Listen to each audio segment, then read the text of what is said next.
안녕하세요. 이번 시간에는 NLP의 적용 분야와 응용에 대해서 말씀드리겠습니다. NLP는 워낙 응용 분야도 넓고 적용 분야도 넓고 다양합니다. 그래서 NLP 공부하는 사람들 중에서도 상상할 수 없는 정도의 또는 뜻밖의 영역에서 NLP가 적용되는 것을 보고 또는 알고 놀라는 경우도 있습니다. 물론 대다수의 사람들이 보편적으로 활용하고 응용하는 분야가 있긴 합니다. 그럼에도 불구하고 소수의 사람들이 특별히 관심 갖고 NLP를 적용하고 응용하는 분야도 있을 수 있기 때문에 전체적으로 NLP가 어느 분야에서 어떤 식으로 활용되고 응용되는지에 대해서 살펴보도록 하겠습니다. 물론 무엇보다 NLP가 응용되고 활용되고 있는 가장 우선적이고 가장 넓은 범위, 또 처음부터 NLP가 적용되었던 분야, 그것은 바로 상담과 심리치료 분야라고 볼 수 있습니다. 왜냐하면 NLP 자체가 심리학에서 시작됐다 이 말씀이죠. NLP 역사에서 잘 언급되다시피 밴들러가 프리츠 펄스의 게슈탈트 치료 내용을 옮기는 과정에서, 그러니까 프리츠 펄스가 자신의 심리치료 이론 및 기법들을 사람들에게 가르치고 적용하는 강의, 강연 이런 데서 녹음하고 녹화한 것을 리처드 밴들러가 책으로 쓰기 위해서 그 내용을 옮기는 과정에서 시작됐다 이 말씀이죠. 글로 옮겨 쓰는 과정에서 펄스가 주로 사용했던 언어 패턴들을 밴들러가 익히고 또 따라하는 가운데서 말하자면 NLP의 기본적인 언어 패턴이 탄생했다고 볼 수 있거든요. 물론 펄스뿐만 아니고 버지니아 사티어의 가족치료 기법들, 그 가족치료 기법들을 또 적용하는 그런 세미나나 워크숍을 녹음 또는 녹화한 테이프들을 글로 옮겨 쓰는 과정에서 펄스의 경우에서 마찬가지로 밴들러는 버지니아 사티어의 그런 언어 화법들을 익히고 또 따라 했다 이 말씀이죠. 뿐만 아니죠. 세 번째로는 밀턴 에릭슨의 최면 언어와 최면 화법들을 마찬가지로 익히고 따라 했고, 그렇게 모방하고 모델링하고 익히고 따라하는 가운데 변화를 위한 가장 혁신적인 원리와 기법 체계가 완성된 그것이 NLP라 할 수 있는데, 여기서 본다면 결국은 뭡니까? 프리츠 펄스의 게슈탈트 치료, 버지니아 사티어의 가족 치료, 그리고 밀턴 에릭슨의 최면 치료, 이것은 결국은 심리 치료 또는 상담 심리 이 분야에서 가장 잘 알려져 있거나 당시로서는 가장 참 탁월한 원리나 기법 체계로 알려져 있는 것이거든요. 결국은 상담과 심리치료 분야에서 NLP의 원리와 이론적 체계 그리고 기법들이 가장 쉽게 가장 널리 적용될 수 있다 이렇게 볼 수가 있죠. 실제로 창시자들 밴들러 그린더 또는 프랭크 푸슬리와 같은 이런 사람들은 그 당시에 캘리포니아 대학교 산타크루즈 캠퍼스 UC 산타크루즈 또는 UCSC 여러 명의 재학생들에게 그들이 개발하거나 또는 발전시킨 NLP의 모델, NLP라는 이름이 붙여지기 전에 처음에는 메타 그룹이라고 불렀어요. 그 사람들이 공부하는 그룹을요. 말은 그것이 나중에 이제 메타 모델, 즉 메타 화법으로 이제 발전된 것이지만, 여기서 이제 메타 화법이란 것은 메타 모델, 영어로는 메타 모델이고 메타 모델, 메타 모형이라고 말할 수 있지만, 내용을 보면은 결국은 이제 우리가 대화하거나 말할 때 사용될 수 있는 화법을 말하는 거니까요. 메타 화법이라고 저는 그렇게 부릅니다. 아무튼 이 메타 화법이 따지고 보면은 프리츠 펄스의 게슈탈트 치료의 화법, 그 다음에 버지니아 사티어의 가족 치료의 화법들을 종합하고 또 엮은 것이라고 이렇게 볼 수 있다는 말씀이죠. 그러니까 그것을 처음에 공부하고 또 전수했던 제자 그룹 또는 뭐 후배 그룹이라고 할 수 있는 그 그룹의 이름이 메타 그룹이라고 이름 지게 된 것은 우연이 아니죠. 거기에 이제 함께 했던 많은 제자 겸 후배 중에서 대표적인 사람들이 지금 NLP 유니버시티를 맡고 있는 로버트 딜치라든지 주디 들로지어라는 또 여자 트레이너, 이 두 분이 이제 가장 NLP 유니버시티를 이끌어 나가고 있는 뭐 대표적인 트레이너이자 또 제자라고 말할 수 있는데요. 물론 그 외에도 또 여러 사람이 있습니다만, 아무튼 이 사람들이 메타 그룹의 핵심 멤버였는데, 그러니까 이 내용을 봤을 때는 결국 NLP 초기의 기법이나 이론들 또는 원리들은 상담적 또는 심리치료적 변화에 초점을 두고 있었다, 이렇게 볼 수 있습니다. 그래서 결론적으로 NLP가 적용되는 제일 첫째 분야이자 제일 핵심적인 분야는 바로 상담과 심리치료 분야라고 말할 수 있습니다. 그런데 사실 상담도 그렇고 심리치료도 그렇고 그것이 이루어지는 핵심적인 도구가 뭐냐? 커뮤니케이션이거든요. 의학하고 심리학이 다른 게 뭡니까? 의학에서는 뭐 약물이라든지 주사 또는 수술 이런 이제 물리적 수단과 방법들이 사용되지 않습니까? 물리화학적 방법 또는 생물학적 방법이 사용되지만, 심리학은 문자 그대로 대화죠. 대화하고 또 커뮤니케이션이죠. 그러니까 NLP는 커뮤니케이션의 중요한 혁신적인 방법이고 원리다, 이렇게도 볼 수 있단 말씀이에요. 그래서 NLP는 좁은 의미로 상담이나 심리치료 영역에서 뿐만 아니고 커뮤니케이션이 적용될 수 있는 여러 분야에도 아주 널리 활용됐다, 이렇게 볼 수 있습니다. 커뮤니케이션이 적용될 수 있는 분야는 어떤 게 있습니까? 대표적으로 인간관계를 꼽을 수 있습니다. 인간관계가 뭡니까? 결국 커뮤니케이션 아니에요. 커뮤니케이션 없는 인간관계를 생각할 수 없어요. 의사소통, 그죠? 대화, 의사소통, 이게 다 커뮤니케이션이지만, 그래서 커뮤니케이션을 어떻게 하면 효과적으로 하고 또 효과적인 커뮤니케이션을 통해서 보다 원만한 대인관계 또는 인간관계를 만들어갈 것인가, 뭐 이 부분이 이제 NLP의 핵심적인 원리가 적용되는 분야라고 이제 볼 수가 있다 말씀이죠. 넓은 의미로 보면은 결국은 상담과 심리치료라는 것도 상담자와 내담자의 또는 치료자와 또 환자와의 관계에 있어서 커뮤니케이션 상황이라 이렇게 볼 수가 있다는 말씀이죠. 그래서 넓게 보면 커뮤니케이션이고, 좁게 보면은 상담과 심리치료 한 분야를 볼 수 있고 또 커뮤니케이션을 또 한 분야라고 볼 수도 있을 것입니다. 자, 이 커뮤니케이션은 리더십과도 관련되겠죠.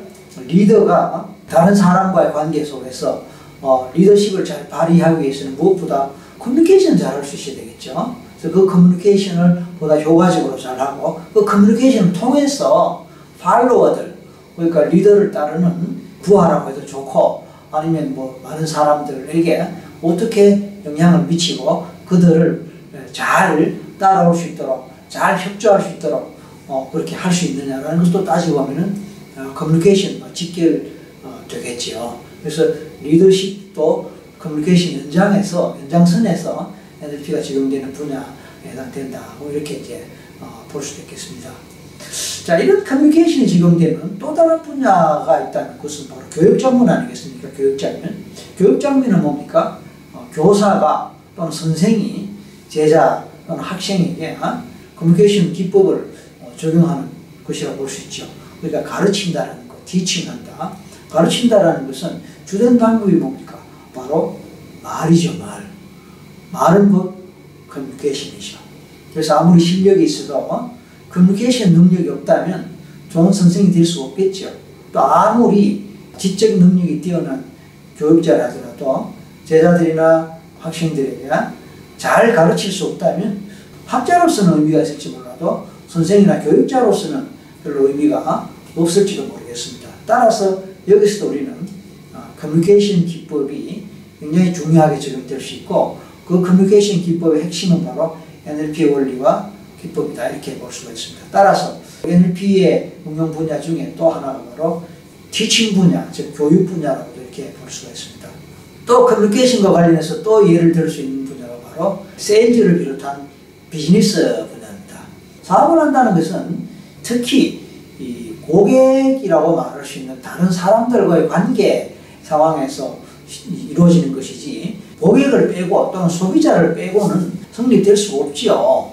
그러니까 비즈니스는 소비자 또는 고객들과의 커뮤니케이션을 통해서 이루어지는 전형적인 커뮤니케이션의 장이다, 이렇게 볼 수가 있단 말씀입니다. 아무리 좋은 제품을 만들고 아무리 좋은 서비스를 베푼다 하더라도 원만한 커뮤니케이션을 통해서 이루어지는 것이지, 생산자와 소비자 간에 또 오너와 종업원 간에 이 원만한 커뮤니케이션이 제대로 이루어지지 않고 그 커뮤니케이션이 제대로 적용되지 않는다면은 아무리 좋은 제품과 서비스가 있다 하더라도 그것은 소비자들에게 또는 고객에게 만족을 줄 수 없는 거지요.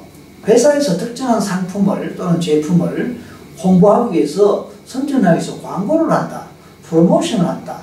이것도 따지보면 소비자와의 커뮤니케이션의 수단이죠. 그 광고가 TV의 광고일 수도 있고요, 라디오 광고일 수도 있고요, 또 신문의 광고일 수도 있고, 뭐 인터넷 광고도 좀 많지 않습니까? 이거 따지보면 전부 소통이 한 방법이고 커뮤니케이션의 방법이다, 이렇게 볼 수 있습니다. 이게 다 뭡니까? 커뮤니케이션이 지금되는 현장들이에요. 따라서 이 커뮤니케이션이 비즈니스 상황에서 넓게 또 적용될 수 있는 그런 상황을 우리는 늘 보고 있음을 알 수 있습니다. 세일즈는 어떻습니까? 세일즈. 보다 직접적으로, 보다 좁은 의미에서 세일즈. 영업이에요, 영업. 그러니까 비즈니스맨, 특히 세일즈맨이, 영업사원이 뭐 그 상품이 뭐가 되든 간에 고객에게 상품을 팔고 또 소개하고 상품을 구매할 수 있도록 설득하고, 또 어떤 회원으로 가입하도록 권유하고 뭐 하는 이 모든 것들은 뭡니까? 커뮤니케이션을 통해서 이루어지거든요. 그러니까 그것이 결국은 세일즈의 한 형태이기도 하고요. 따라서 넓은 의미의 비즈니스, 또 좁은 의미의 세일즈, 영업, 이 모든 것들은 커뮤니케이션의 연장선에서 이루어질 수 있다, 이렇게 볼 수가 있고, 따라서 NLP는 훌륭한 커뮤니케이션의 방법과 수단에 해당되는 것이기 때문에 비즈니스와 세일즈에 잘 적용될 수 있다, 이렇게 볼 수가 있겠습니다. 앞에서 커뮤니케이션에 대한 얘기가 계속 반복되어 나왔습니다. 그렇다면 NLP의 커뮤니케이션은 어떤 것인가에 대해서 따로 얘기되어야 될 필요가 있는지는 모르겠지만, 사실은 이 NLP 커뮤니케이션 모델이라는 주제의 강조가 따로 있기 때문에, 또 그곳에서 충분하게 상세히 설명을 했기 때문에 여기서는 NLP 커뮤니케이션에 대해서는 뭐 따로 설명을 하지 않겠습니다. 또 그럴 만한 자리도 아니고요. 그러니까 지금 계속해서 커뮤니케이션 얘기가 나오기 때문에 혹시 구체적으로 그 커뮤니케이션이 무엇을 의미하고 무엇을 말하는지에 대해서 좀 더 이해하시기를 원하시는 분들은 본 동영상 강좌의 여러 가지 이 제목들 중에서 NLP 커뮤니케이션 모델이라는 제목의 동영상을 한번 보시면 더 잘 이해하는 데 도움될 뿐만 아니라 화법에 대한, 화법, 대화법이죠. 화법에 대한 내용을 다룰 때 그 중에서 특히 라포라든지 관계와 관련되는 그런 주제의 내용에서 공부를 해보시면은 커뮤니케이션에 대해서 좀 더 보완된 내용들을 접할 수가 있고 또 익힐 수 있을 것입니다. 그래서 여기서 커뮤니케이션에 대해서 따로 설명하지 않더라도 양해하시기 바랍니다. 아무튼 NLP가 처음에 시작됐을 당시에 그 초기 멤버들은 커뮤니케이션 훈련을 굉장히 많이 했다고 합니다. 그래서 제자 그룹들이 어떨 때는 뭐 밤샘도 하면서 함께 워크숍을 하면서 다양한 커뮤니케이션의 기법들을 서로 연습하고 실습하면서 굉장히 그쪽의 방법들을 확실하게 익히고 응용할 수 있는 능력을 쌓는 노력을 많이 했다는 겁니다. 그 과정에서 이제 로버트 딜처 같은 경우 지금은 뭐 이미 뭐 세계적인 이 분야의 창시자 다음으로 잘 알려지고 또 유능하다고 평가되는 세계적인 전문가고 또 트레이너로 이미 정평이 나 있지만 그때 당시에 초기 시절에는 아직 학부 학생이었거든요. 제가 75학번인데 뭐 알아보니까 로버트 딜츠는 74학번인가 그랬던 것 같아요. 저하고 한 살 차이 정도 되는 걸로 생각되고, 그래서 74학번 정도였는데, 그때 이제 그 학부 다닐 때에 밴들러의 후배이면서 그린드 교수의 제자로 말하자면 인연을 맺은 거죠. 그리고 학부 생일 때 정말 행운이죠. 그린드 교수와 밴들러의 제자 그룹의 1기로 말하자면 이제 구성 멤버로 이제 참여했다고 할 수 있습니다. 여기에 이제 로버트 딜츠와 앞에서 말씀드렸던 주디 로지어 이 사람들, 그 외에도 여러 사람이 있지만 두 사람이 현재 제일 유명하니까 1기 멤버로 참여를 해서 굉장히 많이 연습을 하고 그랬는데, 연습이 많이 잘 됐겠죠. 그 덕으로 기록에 보니까 그 딜츠는 대학교 4학년 때가 졸업도 하기 전에, 대학 졸업도 하기 전에 이미 미국 전국을 다니면서 카운셀러, 상담 전문가, 심리치료 전문가들 불러 모아놓고 그 사람들이 모인 자리에서 말하자면 이제 NLP의 이런 원리나 기법들, 특히나 커뮤니케이션 기법들을 가르치고 교육을 했다는 겁니다. 보통 이제 그런 그 하려면 최소한 석사 이상 뭐 학위를 갖고 대학원 과정을 마친 사람들이 이제 뭐 일종의 전문가가 돼서 사람들한테 가르치고 세미나도 하고 워크숍도 하는데, 생각해보면 대학교 3학년, 4학년 학생이 그것도 전문 카운셀러, 전문 심리치료 전문가들 앞에서 그렇게 가르쳤다는 거 대단하다고 말할 수 있지 않습니까? 그냥 대단한 거죠.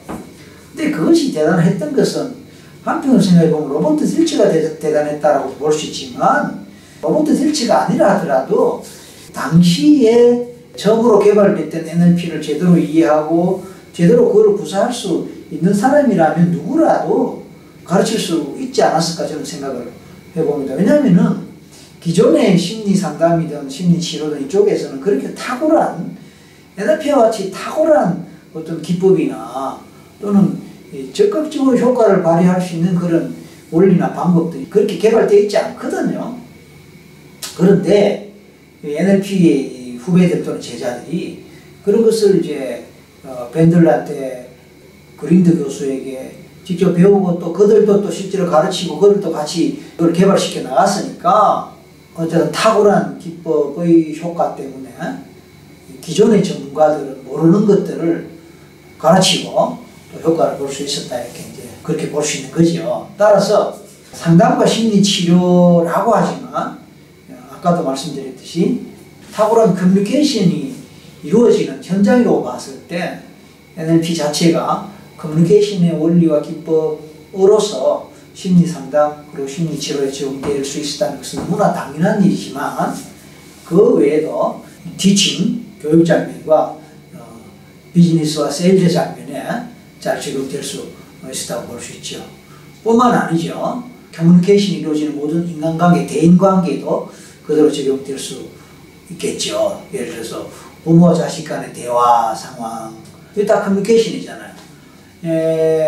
특히 우리나라 같은 경우는 가부장적 뭐 그런 가족제도, 전통적으로 지금 많이 아니지만 가부장적 그런 가족제도, 또 부모와 자식 간의 그 상하 간의 서열 관계가 있는 어떤 조직이라 그럴까, 그런 구조라 그럴까, 이래서 주로 이제 대화나 커뮤니케이션이 일방적으로 위에서 아래로 일방적으로 수직적으로 이루어지는 그런 경향이 높단 말이에요. 그러다 보니까 부모 자식 간에 대화가 잘 안 되거나 단절되거나 소통이 잘 안 되는 그런 사례가 많잖아요. 또 그것 때문에 문제가 커져갖고 아주 불행한 일들도 많이 생기지 않습니까? 그것은 우리나라가 좀 심하긴 하지만 서양도 마찬가지예요. 서양도 어차피 뭐 인간관계라는 것이 다 뭐 커뮤니케이션에 바탕한 거니까 그런 부모 자식 관계는 서양이라고 그런 문제가 없을 수가 없지요. 선진국도 마찬가지라 말씀이죠. 따라서 커뮤니케이션은 부모 자식 간의 대화, 대인관계적인 문제,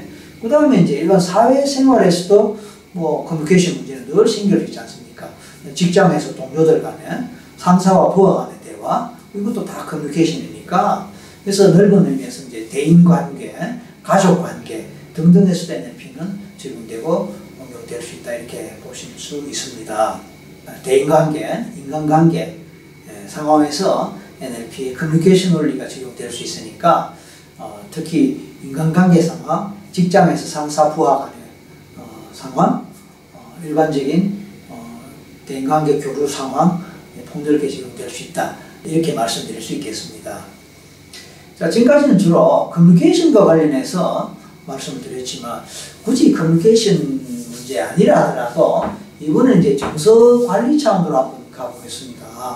NLP는 커뮤니케이션 모형에서, 커뮤니케이션 모델에서도 말씀드렸듯이 우리가 어떤 주관적인 차원에서 외부의 사건, 외부의 경험들 또는 외부의 정보들을 우리가 200만 비트 per second, 초당 200만 비트의 정보량으로 유입이 되는 것이지만 그 중에서 최종적으로 134비트만 최종적으로 나의 IR, Internal Representation, 내부 표상으로 받아들이고 그것이 우리의 마음을 형성하고 마음을 형성한 그것에 의해서 우리의 신체적, 심리적 상태가 결정되고 그렇게 결정된 것에 의해서 행동이 나오고 또 그렇게 결정된 상태에 따라서 신체적, 생리적 반응이 일어난다고 볼 수 있을 때 이 부분은 NLP 커뮤니케이션 모델에서 상세 설명을 들었습니다. 아무튼 그렇게 볼 수 있을 때에 심리적 상태라는 것은 우리의 일종의 정서적 상태 또는 감정적 상태라고 볼 수 있거든요.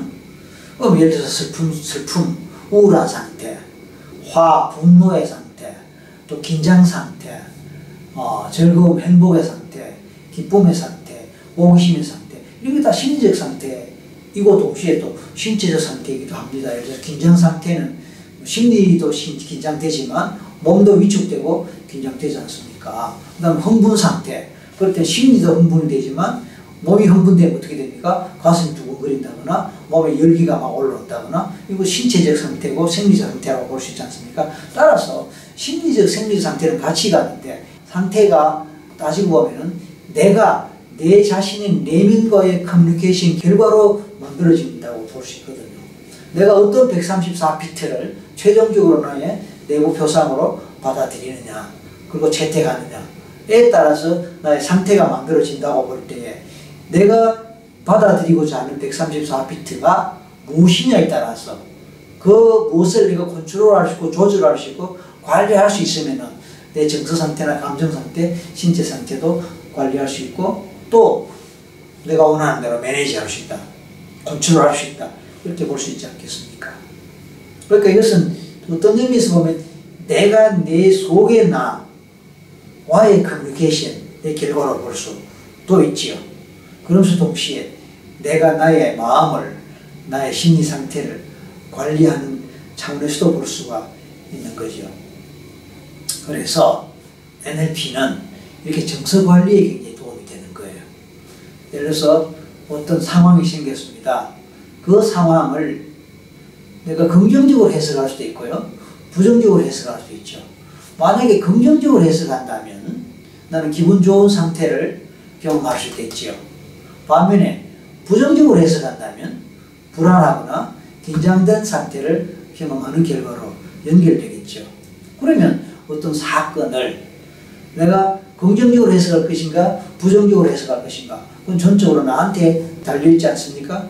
내가 어떻게 생각함으로써 어떤 식으로 판단 내림으로써 어떤 사건이나 상황 어떤 경험을 긍정적으로 해석할 수도 있고 또 반대로 판단하고 반대로 해석하고 반대로 의미 부여함으로써 부정적으로 해석하고 부정적으로 받아들일 수 있다면 내가 어떻게 해석하고 어떻게 판단하느냐라는 것은 결국은 나를 관리하고 나를 통제하거나 나를 매니지하는 하나의 과정이라고 볼 수가 있단 말씀이죠. 따라서 NLP는 그런 과정과 관련되는 원리와 기법들을 다루는 것이라고 본다면 NLP는 정서 관리와 밀접하게 연관될 수밖에 없다는 뜻입니다.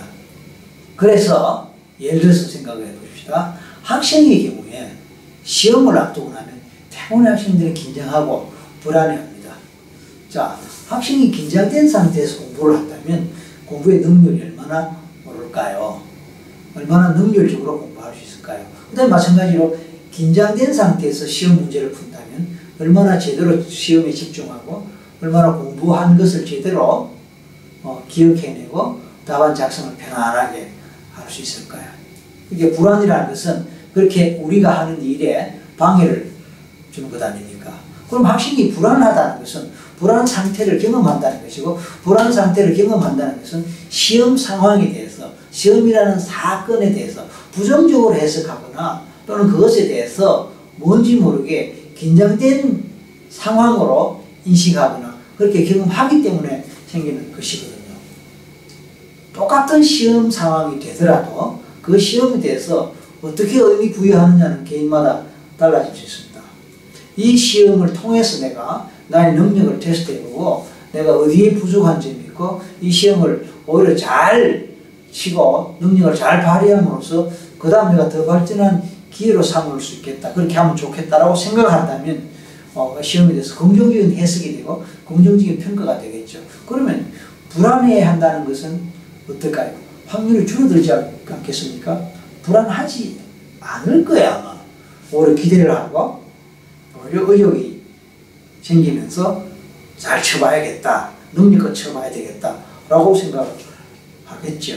반면에 시험 못 치면 어떡하지? 이거 못 치면 부모님한테 야단 맞고 선생님한테 야단 맞고 이 시험 못 치면 내 친구들한테 창피해서 어떡해? 라는 식으로 해석을 한다면 부정적인 해석이죠. 그러면 기본적으로 긴장이 되고 못 치면 어떡하지? 라는 불안이 오기 마련이죠. 물론 대부분의 학생들은 바로 후자 쪽에 부정적인 해석하는 쪽으로 많이 흘러가는 건 사실이에요. 정말로 과연 몇 퍼센트 학생들이 시험을 앞두고 내가 이번 시험 잘 쳤어. 내 능력을 발휘해야 되지. 이 시험은 내가 한 단계 더 도약할 수 있는 좋은 계기가 되고 따라서 나는 여기서 내 능력껏 잘 임해야지 라고 하면서 긍정적으로 받아들이고 의욕을 갖거나 동기부여가 되는 그런 학생이 과연 얼마나 될까요? 현실적으로는 많지 않을 것입니다. 그럼에도 불구하고 그렇게 할 수 있는 가능성은 남아있거든요. 그 남아있는 가능성을 대부분의 학생들은 취하지 않고 오히려 부정적으로 못 치면 어떡하지? 라는 쪽으로 마음이 집중을 함으로써 불안과 긴장을 한다고 봤을 때 NLP가 관여하고 NLP가 도와줄 수 있는 영역이 바로 그것이란 말입니다. 내가 어떤 현상과 경험과 사건을 어떻게 받아들이고 어떻게 해석하고 최종적으로 어떤 마음에 알고 내 것으로 삼느냐 라는 것이 결국은 내 마음을 다스리고 내 정서 관리를 하는 하나의 원리고 방법이라고 생각한다면 결국은 NLP는 정서 관리 영역에 해당이 될 수 있고 이것은 학생들의 학습 문제에 그대로 적용될 수 있겠죠. 특히 시험과 관련한 상황에서도 마찬가지고요. 학생이 동일하게 시험 상황뿐만 아니고 학습 상황에 처해 있다 하더라도 어떤 심리 상태로 학습 상황에 처해 있느냐, 어떤 심리 상태로 학습에 임하느냐에 따라서 학습의 몰입과 집중도는 달라질 수 있고 또 얼마나 기억을 하고 또 얼마나 학습 내용을 나의 것으로 만들고 나의 것으로 삼을 수 있느냐라는 것은 개인마다 달라질 수밖에 없지요. 자, 이런 것은 학생의 학습 문제뿐만 아니고 또 스포츠 영역에도 그대로 적용됩니다. 스포츠 선수들이 운동 연습을 함에 있어서 어떤 마음으로 어떤 정서 상태로 운동에 임하고 연습을 하느냐 뿐만 아니죠. 아까 학생의 경우에 시험 얘기를 했는데 운동선수의 경우에는 뭡니까? 시합이고 경기입니다. 메달이 걸려있고 그렇죠? 1등, 2등, 3등 순위가 걸려있고 또 개인의 기록이 걸려있는 그런 경기, 시합 그것이 작은 시합일 수도 있지만 시도대학, 전국 시합 또 더 나아가서 아시아, 세계 시합, 올림픽 같은 의 규모가 커질수록 선수의 긴장도 그리고 불안도는 높아가기 마련이죠. 학생의 경우에 시험과 똑같다는 말씀이죠. 그러니까 운동선수도 불안을 느끼고 긴장한 상태에서 연습에 임할 때, 그리고 시합에 임할 때 성과나 결과가 달라질 수 있지 않겠습니까? 그러니까 그네들에게도 마음관리, 정서관리는 꼭 필요한 거죠. 그래서 우리가 이제 마인드 컨트롤이라는 얘기가 나오죠. 마인드 컨트롤. 공부하는 학생뿐만 아니고 특히 운동선수들에게서 마인드 컨트롤은 굉장히 필요한 분야로 인식되고 있지 않습니까? 특히 뭐 대선수들은 뭐 전국적인 선수, 스포츠 스타들은 세계적으로 잘 알려진 많은 선수들도 그런 마인드 컨트롤 기법을 많이 활용한다고 그러지 않습니까? 뿐만 아니고 이미지 트레이닝, 그것도 마찬가지죠. 마인드 컨트롤, 이미지 트레이닝, 이것도 사실은 따져보면 다 NLP의 원리와 직결되는 것이죠. 자, 이렇게 본다면 운동선수만 그런 것이 필요할까요? 아니죠. 네.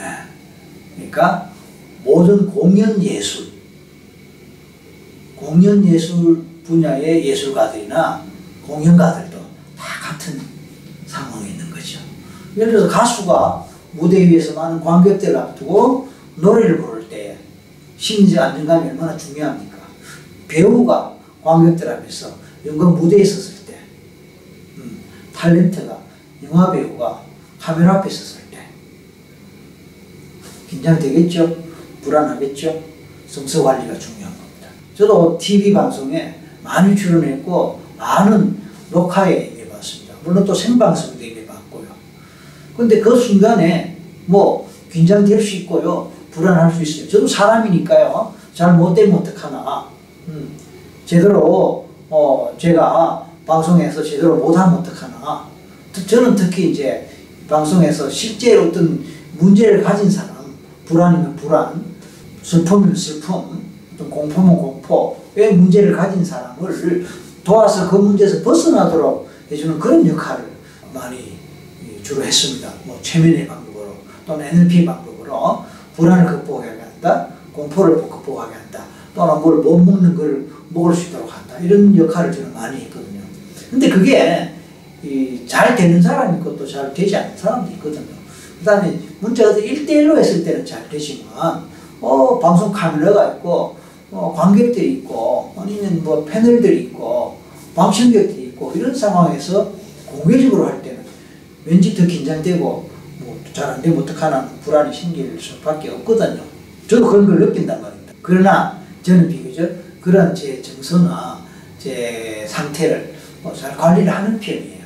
그래서 약간 그런 걸 느끼더라도 뭐 별 문제 없이 뭐 제 역량을 발휘하고 뭐 잘하든 못하든 뭐 제 역량껏 녹화에 임하고 방송에 임함으로써 지금까지 뭐 크게 뭐 문제가 된 적은 없습니다. 그러나 모든 사람이 그렇지는 않거든요.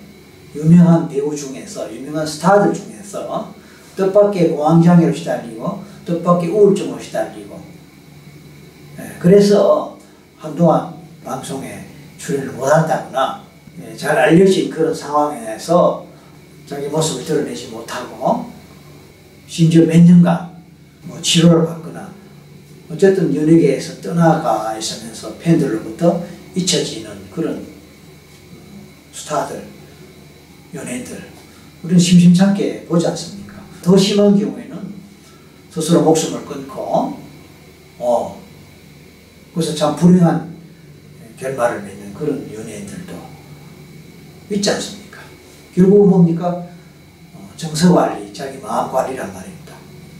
그러니까 이런 마음을 관리하고 정서를 관리하고 자기 자신을 관리하는 이 분야에 NLP는 아주 효과적으로 적용될 수 있는 거거든요.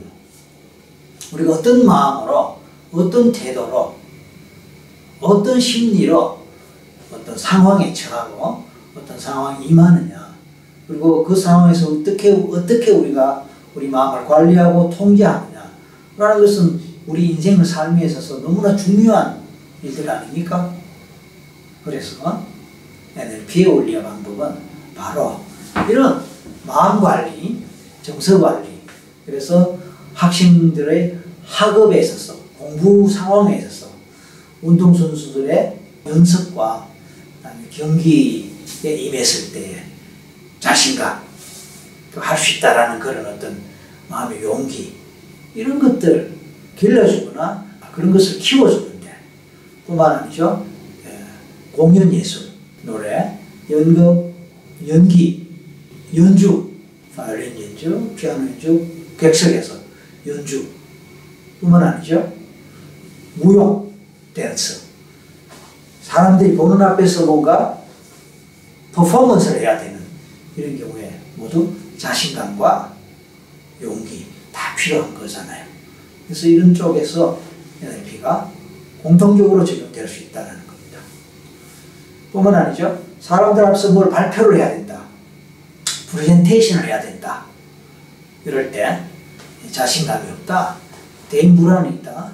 잘 못하면 어떡하나라는 어떤 긴장과 불안을 경험한다. 이런 경우도 마찬가지죠. 그것도 일종의 퍼포먼스고 공연 예술가들이 경험하는 것과 마찬가지로 사람들 앞에서 자기를 내세울 때 필요한 자신감의 문제이거든요. 회사의 직원이 프레젠테이션을 해야 된다. 특히 사장님 앞에서, 회장님 앞에서, 간부들 앞에서 어떤 부서의 프로젝트에 대해서 소개하거나 회사 대 회사 차원에서 자기 회사의 어떤 비전이나 또 추구하는 바를 홍보하거나 알리는 과정에서 회사를 대표해서 프레젠테이션 한다거나 아니면 어떤 발표를 하는 상황에서 마찬가지로 얼마나 자신감을 갖고 얼마나 당당하게 할 수 있느냐, 이런 것도 따지고 보면 다 심리관리, 마음관리, 정서관리 이런 것도 할 수 있고, 이 모든 과정 속에서 NLP는 효과적으로 적용될 수 있다. 결론적으로 NLP는 바로 정서관리, 심리관리 차원에서 적용될 수 있다는 말씀을 이제 드리는 겁니다. 자, 멘탈 리허설이라는 말이 있습니다. 멘탈 리허설. 자, 이것은 정신, 마음이라는 뜻의 멘탈과 우리 흔히 리허설이라는 말 쓰죠. 공연하기 전에 리허설을 한다. 연습한다는 거죠, 연습. 그러니까 연습이라는 의미에서 리허설. 멘탈 리허설이니까 마음으로, 정신적으로 연습을 한다, 이런 뜻으로 보시면 되겠습니다.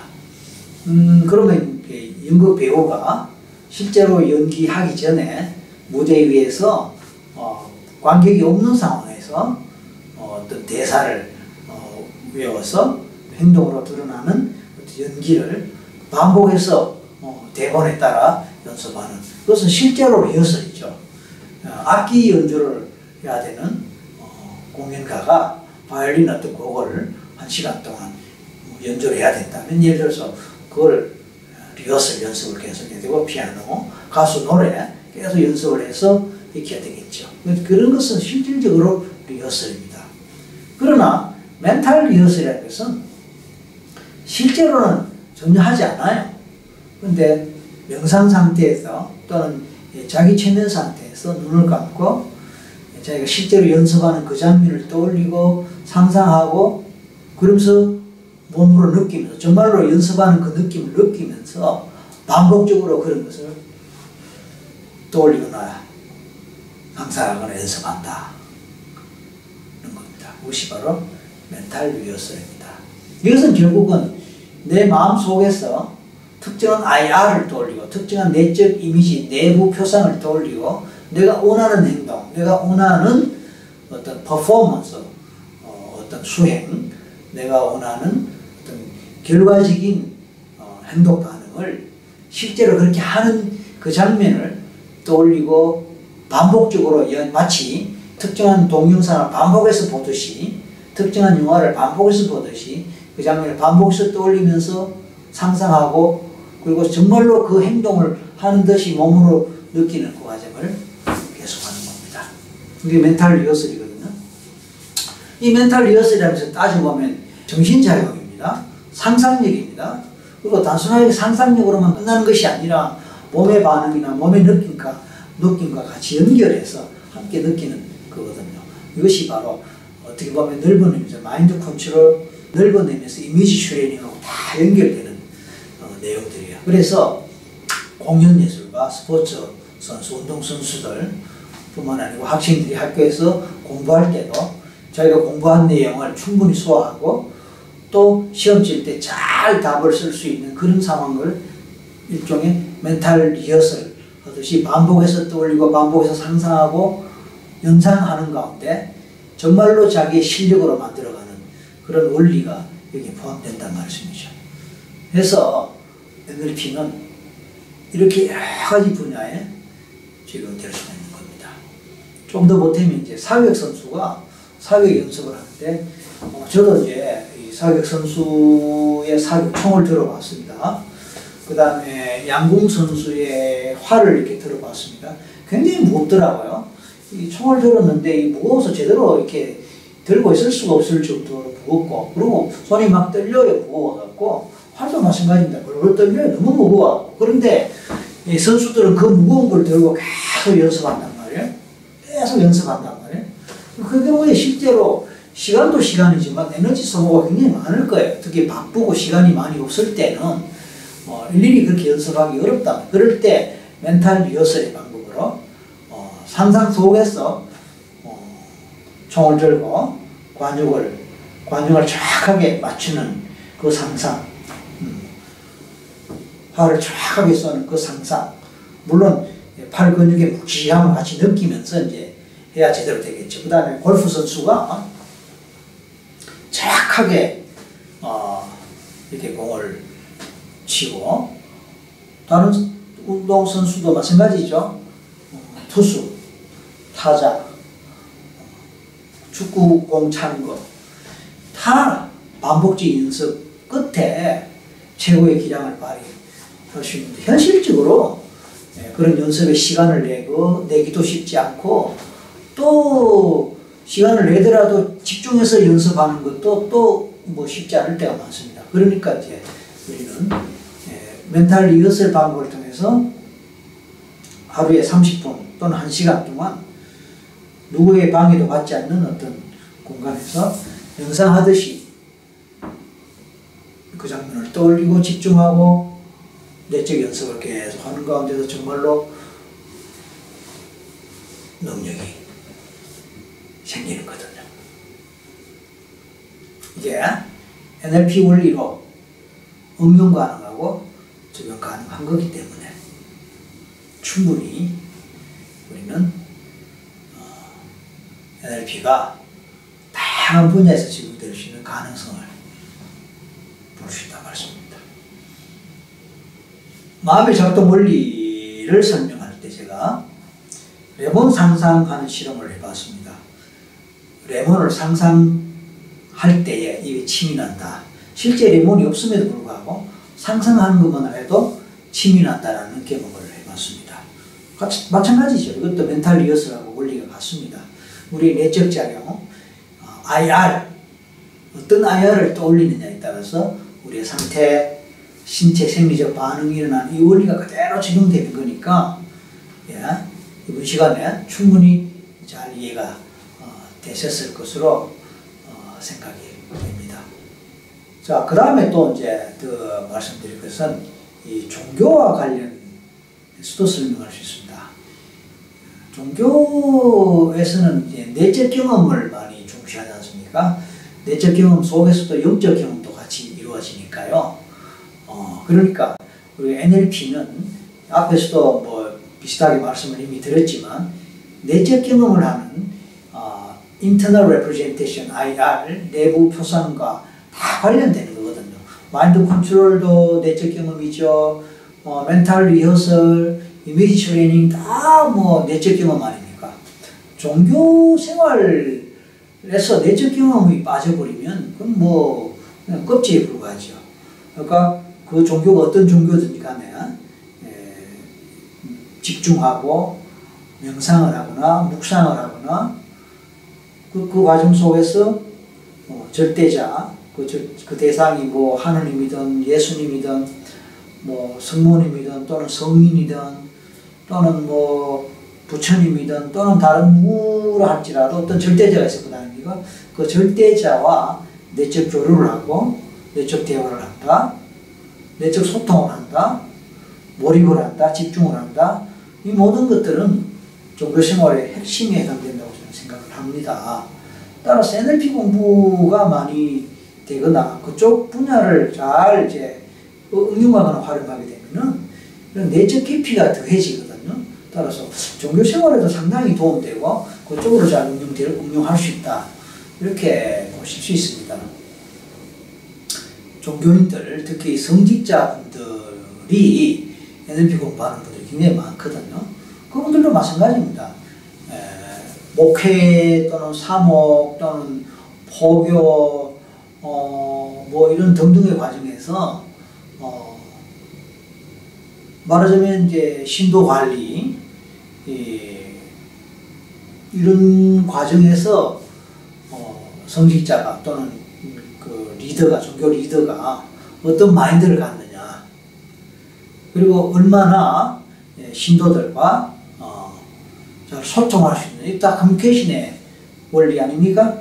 또 그들의 마음을 얼마나 잘 헤아리고 그들의 말하자면 내적 상태를 얼마나 잘 이끌어가고 또 행복한 삶을 살 수 있도록 도와줄 수 있느냐 이것도 따지보면 심리 상담의 원리하고 다 관련되는 거거든요.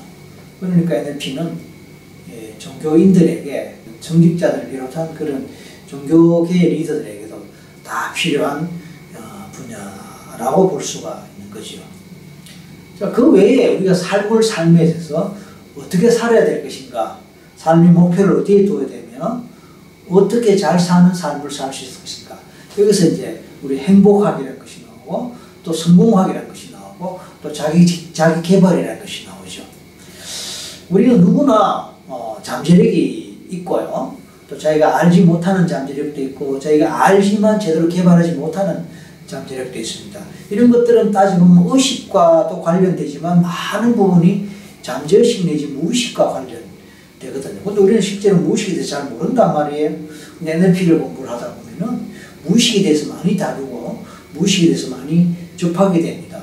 그렇다면 NLP 공부한 자체가 바로 자기 자신의 내면을 탐사하는 것이라고 그랬고 자기 자신의 내면 경험이라고 했다면 이 속에서 나도 몰랐던 잠재 능력을 찾아내게 되고 찾아낸 잠재 능력을 개발할 수 있다니까 그것은 바로 자기 개발로 연결되고 또 그것은 우리의 성공을 위한 하나의 또 과정이라고 볼 수 있으니까 성공학으로 관련되고 또 행복한 삶을 살아가는 하나의 또 과정이라고 볼 수 있으니까 행복학으로 관련됩니다.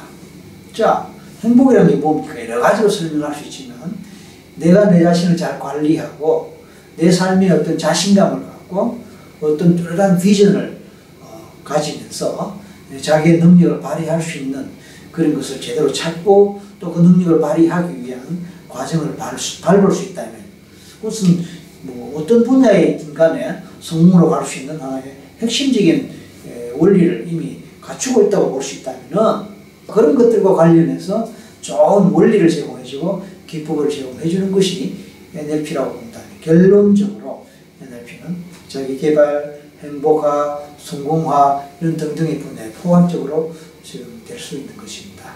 자, 오늘 우리는 NLP의 응용 분야나 적용 분야가 뭐 얼마나 되는지에 대해서 폭넓게 살펴봤습니다. 처음에 상담과 심리 치료에서 출발했지만 그것이 이 커뮤니케이션에 관련되는 전반적인 걸로 다 연결되면서 대인관계뿐만 아니고 비즈니스 관계, 세일즈 관계, 대고객 관계, 고객 관계의 핵심은 뭡니까? PR적인 문제도 있지만 또 뭡니까? 프로모션, 그렇죠? 광고, 홍보도 다 따지면 커뮤니케이션의 영역입니다. 그 다음에 학교의 학습자와의 관련해서 교육자, 학습자 또는 교사와 학생 간의 또 커뮤니케이션, 선생님, 학생을 가르치는 교수, 티칭, 가르치는 것도 다 보면 커뮤니케이션이죠. 그 다음에 일반적인 대인관계, 뭐 이런 거 다 부모와 자식 간의 관계 다 마찬가지라고 그랬죠. 이런 분야에 적용될 수 있고, 그 다음에 정서관리, 마음관리, 이런 것들. 그래서 학생의 학습 상황에서 마음관리, 정서관리, 운동선수들의 마음관리, 정서관리, 또 공연예술가들의 그런 관리 다 관련된다고 말씀드렸습니다.